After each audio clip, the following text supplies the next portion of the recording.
So guys, thank you so much for joining me on an Instagram Live. I aim to do these monthly, and of course, I'll try and record everything on Instagram through onto YouTube, and the YouTube channel is Search Property TV. So if there is, that you miss out on part of this video or you aren't able to stay the whole way through, then definitely do subscribe to the YouTube channel if you haven't already, and you can catch all the latest there. Now, in terms of a market update, where are we? Where are we heading? Where I thought this was interesting because we're now in August, and I know that in about April, May, I was making predictions about what I thought was going to happen with COVID. And so far, so good. When I say so far, so good, I'm talking about the property market. It hasn't had the 30% decrease that everyone expected. And there's interviews now with the CEO of CBA where they've had chats and going, look, you mentioned 30%. It didn't happen. So were you wrong, or were you expecting something else to happen here? And he was quite transparent about it. He said, look, we had to give a worst case prediction, a scenario where we thought that COVID was going to be out of control and 30% was likely. So we had to present that. We also presented a medium case, and then we also presented our best case scenario. Of course, the media would not cover those two scenarios because negative news sells. So instead what they did was they reported on the 30% forecast drops. Now, at the time, I made a video. It's on the YouTube channel, so definitely go check it out. I basically said that it wasn't going to crash by 30%. And that's simply law of supply and demand. If it dropped by 30%, you've got to have people that are financially distressed, losing jobs that they can't afford to make their repayments, so they had to sell. We then got introduced with the repayment pause. Okay, so that sorts out that part. And if people lost their jobs because they had to be closed, well, we got Jobseeker and Jobkeeper coming, right? So everyone was sort of chilling out for the last sort of 5 months or so, and now we're a month away, or a few weeks really, away from what they used to call the September cliff. Now, the September cliff, I didn't believe it anyway. And I think people that are not as educated, that don't really focus on these things and understand the context, they were just led to believe whatever the media was coming out and saying, which was 30% drops are predicted, everyone's going to lose their jobs, so prices will fall. Now, unfortunately, if you don't have the education or at least the mindset to look for answers, apart from Channel 9, Channel 7, Channel 10, you weren't really going to find this answer. And that's why I try and educate everyone through Instagram Live or through my YouTube channel. And what it was that, even during the GFC time, which a lot of people won't remember having, gone through it, or they weren't looking at markets, even in the last 10 or 12 years, whenever anyone's fallen into financial distress, it's very difficult for a bank to actually go in, repossess, and actually have a mortgagee sale. That process has been glorified. People think it's a lot easier than, that we think, but it's actually not. It's quite difficult. And the bank's last sort of resort is to, take ownership of the property and, mortgagee under possession and sell it. Because ultimately they want to have a taxpayer paying the repayments because they're paying interest on it, right? If they weren't interested in having people buy homes and take out loans, they wouldn't offer the credit, right?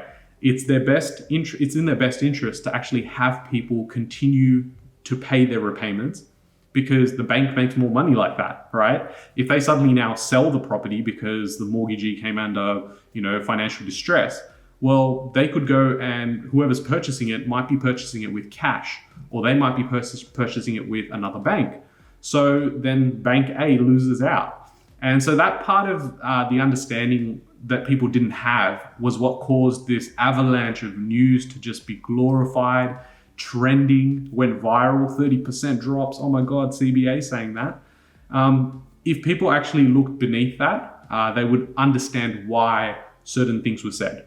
Now, in my video, I go through why I don't think it's going to drop by 30%. I still don't think it will. And there is no such thing as a September cliff. And now that they've extended the repayments, everyone just came out literally the next day. They're like, oh, sucks to be you, Ravi. They weren't saying that, but They may have been thinking it, where they're like, well, there's no September cliff, but now it's going to happen in March.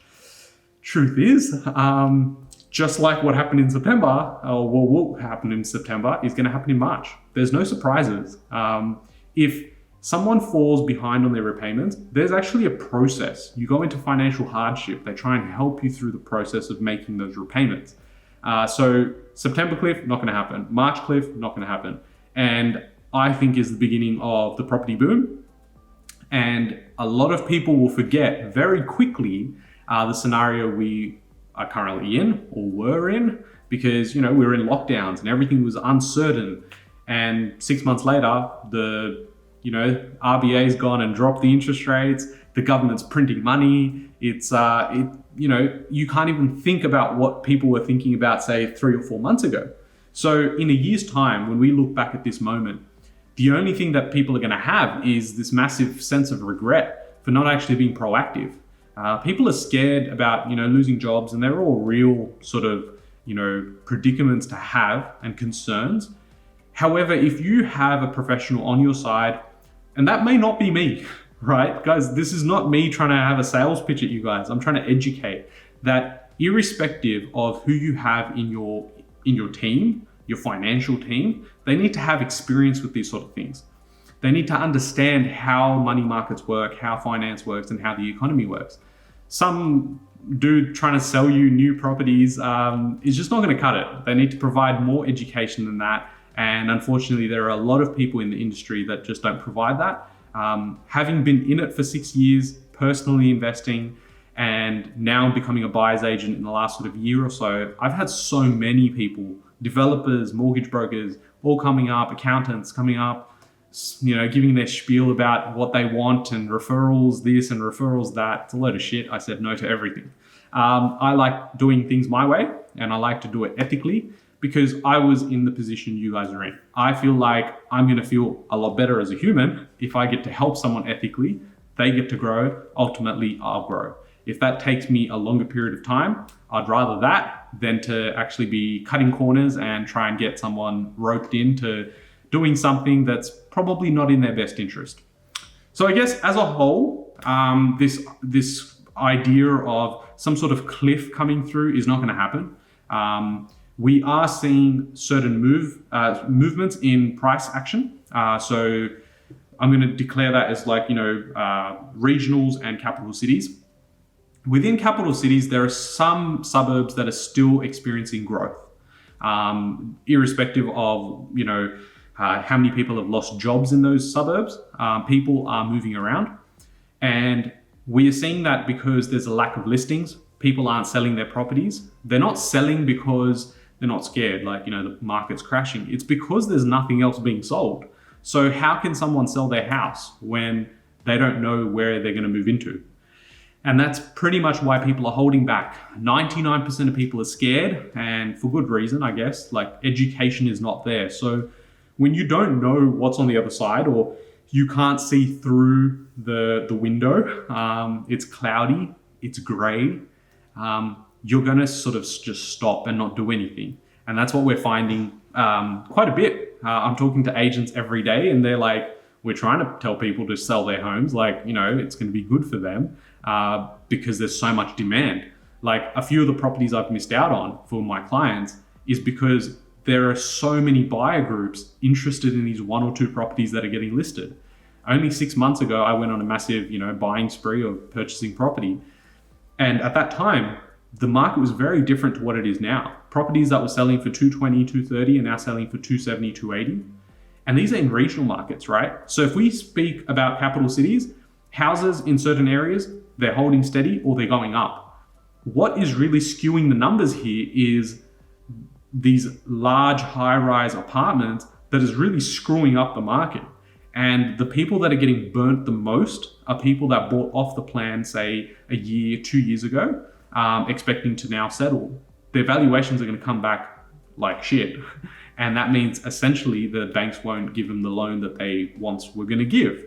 And that's where people are getting screwed over. So I'm not saying that off the plans are bad. I'm not saying high-rise apartments are bad. You've just got to figure out what's good for you in your, goals and your strategy. But again, when we're looking at median house prices going down or median unit prices going down, you've got to think it's made up of a variety of asset classes or asset types, that are new, that are old, that are 2-bedrooms, that are oversized 2-bedrooms. And so that's where it becomes important that research really does play a part on what you're purchasing. I've had conversations with certain people that have gone, I've gone and purchased this property, like it's under market value. It's a 2-bedroom apartment in Westmead or in Parramatta or something.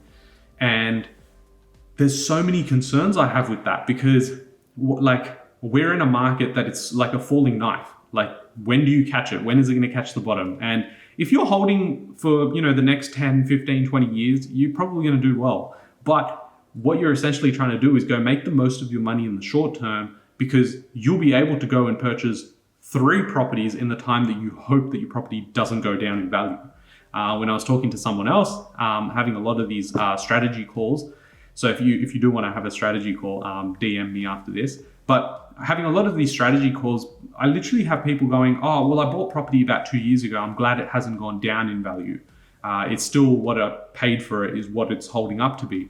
I'm going, that defeats the whole purpose of investing. Like, if you wanted to just keep your money the same amount that it was back then to what it is now, you should have just kept it in the bank. Like, you're investing to create wealth. And then if you're negatively geared by, like, say, $15,000 a year, you've now progressively lost in 3 years $45,000. And if your property stayed the same price, well, you lost $45,000. That's what I think people don't really understand. But again, in terms of the current market, regional properties, I keep talking about it. Some people get sick of it, but the truth is the truth. Like, that's not going to change. Regional markets have performed well above expected. I thought there was going to be sort of a slight decline. I'm not seeing it. In fact, my properties are actually gone up. And I'll probably do like a video about how much they've gone up by in the last 6 months on YouTube. So be sure to subscribe to the channel, search Property TV. I'll do an updated, portfolio update because the last 6 months have been great. I've not had any tenants want to move out. I've not had any tenants ask for, I had one tenant ask for a decrease, and that was by $10, which I gave because they're really good, really good tenants. But this whole idea of, people not getting what they expected and, property prices dropping, rental prices dropping by hundreds or $200, it hasn't happened in certain markets. So if you decide to go, I'm not going to spend $10, $12, $15,000 to get a buyer's agent to get all that research in place, that's actually gone out and done it, you're going to pay for it big time, especially when things like this happen. The way I see any economic downturn is that the operators that actually operated really well, they're going to survive and prosper. The people that were dodgy, that didn't know how to run a business, that didn't know how to buy property properly, that's a tongue twister, they're getting exposed. And for good reason. They've invested with poor fundamentals. They've obviously listened to the wrong people, and it's laziness. There's nothing else to it. Like, opening your mindset up to new things, understanding new things. And if you don't understand those things or don't have an interest in it, align yourself with an individual that does. So look, Jobkeeper, Jobseeker will both continue. I think my prediction is that they will continue past March next year. Although I think they may be like reduced even further, or maybe by industry. Like tourism definitely isn't going to recover by then. So they're still going to have to support that. I think mortgage repayment pauses will continue as well. Banks have already been seeking out people to, restart their repayments. And about 20% came back and said, yeah, we will, because now they're safe, the jobs are safe. And I think what we've seen of the economic outcome of, like people losing jobs and restrictions, I think we've seen the worst of it in Australia. I know Melbourne's going through that right now, but I think to a large extent, we have so much more certainty about what the virus is, that we need a vaccine. We sort of have a way to manage our life. We know how to, operate a business in this time. Whereas, we're getting headlines saying 200,000 people will die in Australia about 6 months ago. That was a cause of concern. I think we know a little bit more now. So I think we've gone through the worst period where people's jobs are, somewhat secure. If you're still in a job, you probably still be in a job in 12 months time. But I guess something that I really find interesting, and a lot of the questions, and I'll get to the questions as well. What I find really interesting is people that go, well, the market's going to drop by another 20 or 30%. So I'm not going to buy now. I'm going to buy in 3 months' time when the September cliff happens, because that's when they're saying 30% drops. Now September will come around, and September cliff's gone because now the government's printing money, giving all this stimulus, all these grants, mortgages are dropping, the rates are dropping, mortgage repayment pauses. All these things are there to just sort of hold up the economy. So suddenly someone goes, okay, you know what? I'll sort of wait and go September. Oh, September's not going to happen. Okay, maybe I'll go to March. Okay, I'll go to March, and that's when all these things are going to stop. So then I'll get to March, and spoiler alert, it's not going to happen in March either. So then suddenly you've gone almost a year before you've actually invested because you're hoping or you're thinking that the market will drop. Now in that time, right, you're probably saving your money, but you're not really trying to get yourself educated. You're not trying to open yourself up to going, hey, what's the positive mindset? What's the proactive mindset? The same way you're going, oh, well, I'm not going to apply for that job because I won't get it anyway. I'm not going to start that business because it'll fail. I'm not going to buy that investment property because it's going to go down in value. It's a very negative mindset, and that starts creeping into everyday life. And so now if you've been thinking about it for 12 months, you're going to continue thinking about it. And what will happen is when you find that you're relying on mainstream media to give that sort of confidence to now go, I can invest.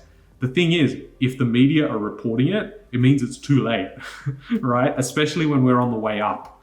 So it's the difference between a sophisticated investor and an unsophisticated investor. So what I think is going to happen is we're going to see this level of uncertainty, and then people are going to get frustrated. Once they get frustrated, they're going to start selling their homes, or they want to get into the market. Once that sort of momentum kicks through and we find the vaccine and we have normality or the new norm come into it, there's going to be so much pent-up demand that's going to push straight through that people that thought they could wait in September and then wait in March, people like myself or my clients that are actively investing, they're pretty much going to be sitting there with a house that's gone up in 10% value over the period of 6 to 9 to 12 months. What do you think the first thing they're going to do? Especially if they're working with me, we're going straight to the bank, getting the equity out and ready to go. We've got the pre-approvals, we've got the deposit ready to go as part of the equity for the next one.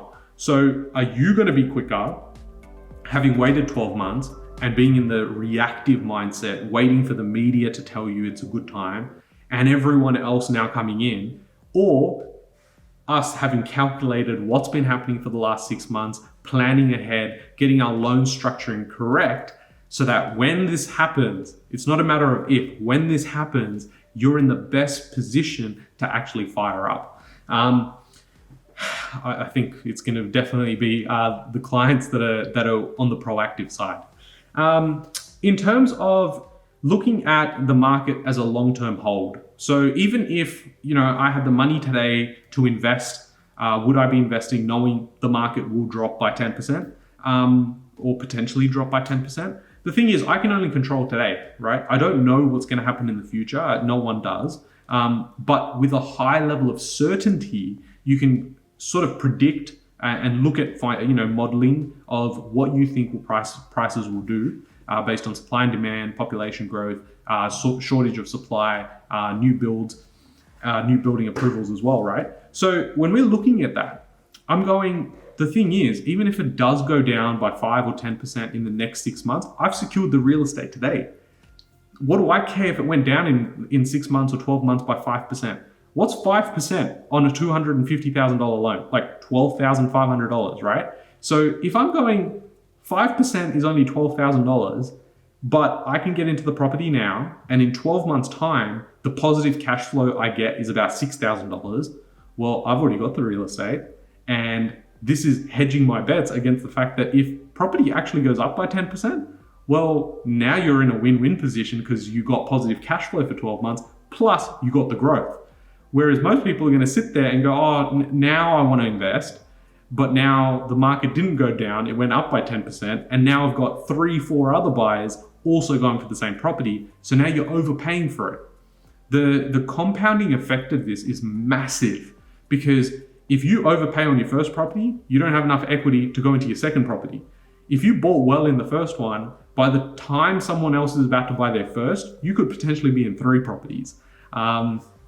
So I would rather be in a bit late early rather than be a bit late when the market actually does gain momentum, when the media starts going, these are the best places to invest, these are the hot spots of 2021. It's going to happen. I've seen it every single year. Yes, okay, COVID's a bit different. Yes, we're in an economic downturn. But last year, the numbers were already written that we were going to have some sort of economic correction. It just so happens that COVID happened, that they could, just blame that. So if I was looking at, purchasing today and I had, say, $30,000 for a deposit, okay? So $30,000 deposit gets me into a property of, say, $300K. The thing is, even if there's no growth, right? Even if there is no growth in the next 10 years, I will have made a 200% return on my investment, because each year the property gives me $6,000 worth of positive cash flow. Okay, so if I put 30K in today, and I think the market's going to tank, right? It might go down, but if it goes down, they may not sell and there's no properties to buy. So everyone that's got property, they're just basically going to wait till the market comes back, and then they'll sell their house back at the top.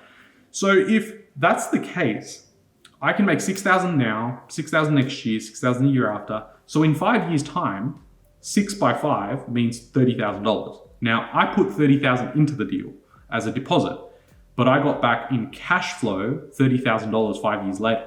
That's 100% return, right? You've doubled your money. And in 5 years' time, if you decided to sell it at the same price you bought it for, well, that's a better return than you would get holding it in a bank, or probably, putting into the share, index funds if you didn't know how they worked, right? It's 100% return, and you're not even relying on capital growth. And this is a pet peeve that, well, it's not a pet peeve, it's sort of a lack of understanding, is so many people are so fixated on 2 things, right? They're fixated on capital growth, and they're fixated on the fall in the market. Capital growth should be a byproduct. It definitely pays a tactic within your, overall strategy, but the cash flow keeps you in the game, right? And if you don't have that cash flow coming through, banks aren't going to lend you money. Now, we're already seeing stricter, lending conditions. It's going to continue. The idea of having 20, 30, maybe even 10 properties in about 3 or 5 years won't be possible, right? They're going to become, very reliant on debt to income ratios and how they work. It's just not going to be something that, people will be able to do anymore. It's just the same way 15 years ago, people could build literally portfolios of 50, 60 properties. They could do it because restrictions weren't that hard. Now, if I said to you, hey, I want to buy 50 properties, it just fundamentally will not be possible unless you're making, a lot in terms of your income. So we're going to have this, a credit crunch when it comes to people wanting to build these portfolios. Now, when you look at from a cash flow perspective, if you're making a 200% return over 10 years and you sold it at the same price 10 years ago, it sounds stupid, right? If we're looking at good fundamentals and we go, the prices will drop by about 10% in these areas, every single time there's been a drop of, a drastic proportion, we have seen a rebound, and that's why prices go up like this, right? It'll go up like that, but the trend will be this way, right? So it's going to be positive. Now, if you're looking at something that's a long-term hold, what do you care if it's going to drop in the next 6 months or 12 months? That shouldn't be your concern. Your concern should be going, okay, how does this particular asset act as a vehicle towards going, hey, roadmap to financial freedom? I personally don't think we're going to see a 10% drop in the regional markets or the markets I'm looking at. I've been saying earlier that my properties have actually gone up in the last 6 months. So during a time of such uncertainty, this is what's possible. I'm going to get a lot of hate possibly, or a lot of people that think, they come up on YouTube and they're like, he's a buyer's agent. Of course, he's going to say prices go up. I was a buyer's agent about 6 months ago, 6 to 9 months ago, right? I've been buying property for 6 years. If I wasn't a buyer's agent right now, I'd still be buying property. I've been looking at the markets well before the GFC. I understand what the truth is, right? Now, whether you want to listen to it or not, I'm trying to give free education. It's non-financial advice. It's what my thoughts are. So if you want that, you need professional help, then do reach out to the team. But ideally, it's not something that I'm going, oh, I'm going to tell everyone that you guys should buy property and then I'm going to make money from it. Win-win. No, I'd rather do it ethically. This is my personal opinion. And so far, it's played out. And I just don't want people to sort of just listen to everything the media is saying, or these property spruikers are saying, oh, there's, certain things are going to happen for their own benefits. I'm not about that. I've made a lot of wealth through property and I'll continue doing that. This is very much a passion project where I can help people, okay? So a couple of questions I want to answer that I had come through. I've got one here as well. So what's this? Hey man, been interested in your videos the past couple of days. Thank you. Do you have any questions or opinions or knowledge of the area of commercial property investments as well? Something to venture into or avoid? I actually wanted to personally get into commercial property about last year. The fundamentals looked good. We didn't know that we were going to get COVID, so I'm glad I didn't get into commercial property. Look, the way I see it is there's certain areas where the commercial property will, play a good part. However, the way price is determined, like the valuation for a property is determined in commercial property is a bit different. They base it really on the lease. So, what's the rent look like? And then they work backwards to go, okay, well, it gives us a 7% yield. This is what that'll look like. Now, as a cash flow play, commercial property is great. Right now, though, there's so much uncertainty and the vacancy for commercial property has gone through the roof, right? It's crazy. Like, I've never seen anything like it. I don't think I'll ever see anything like it ever again. The only thing that's comparable to that sort of vacancy is high-rise apartments, 30% vacancies. That means 1 in every 3 properties that are available are actually vacant. That's costing investors a lot of money, right? So I personally would be staying away from commercial property. The other thing with commercial is that they do require a larger deposit. So it's like a non-negotiable, at least 20% deposit. For me, if I'm spending 20% on a property when I'm at the start of my strategy, foundation part of it, I'm acquiring as many properties as possible. I want to leverage every single dollar to the maximum. Right? Now, if I'm looking at a commercial property, I've got to put in 20% at least. But that could be 10% for me on 2 residential properties, which sort of dives into one of my questions, which is, should I buy 1 property for 500K or 2 properties for 250 each? I would much rather go for 2 for 250 each, especially when you're acquiring debt, because the 250 properties are going to be both in different locations. So you've now mitigated your risk. In case one area just got, happened to get flooded or, something, obscene happened, or in the property cycle, different markets have different timings, right? Some will be on the rise, some will be on the downturn. So if you can purchase 2 properties and they're in 2 different locations, then you've effectively mitigated that risk that, something exclusive to that suburb is going to happen. Instead of me putting all of my life savings into 1 property, I'm good. I want to diversify. Right? So 250, and then the sort of cash flow you're getting on that is going to be a lot better than what you get at 500. It just works out like that. I also like the fact that, when you're looking at affordable properties, everyone can afford them. During a time like this, people are going from their $400 a week rented apartment to $250. People that were renting houses for $700 are now renting houses for $450. And that's not the same property. They're just moving to a smaller suburb or smaller property size because it's more affordable, right? At the end of the day, the reason I love real estate so much is because it's a need. It's shelter. People need to live in there. So that's why I like that. If I was entering the market, what would I do? I would be looking at trying to get myself a team, looking at, my financial, finances, looking at my pre-approvals, looking at how much I save, and then looking at a buyer's agent. So that's it, guys. Thank you so much for joining me on another session, Instagram Live. If you haven't come onto one of these sessions, I encourage you to. And if you don't already follow my Instagram, I'm able to post there daily so not as frequently as YouTube. Well, a lot more frequently on Instagram than I do on YouTube. So if this is content you like, then search Property AU, follow me, and if you've enjoyed this, then smash the like button and also subscribe down below. I'll see you guys in the next video.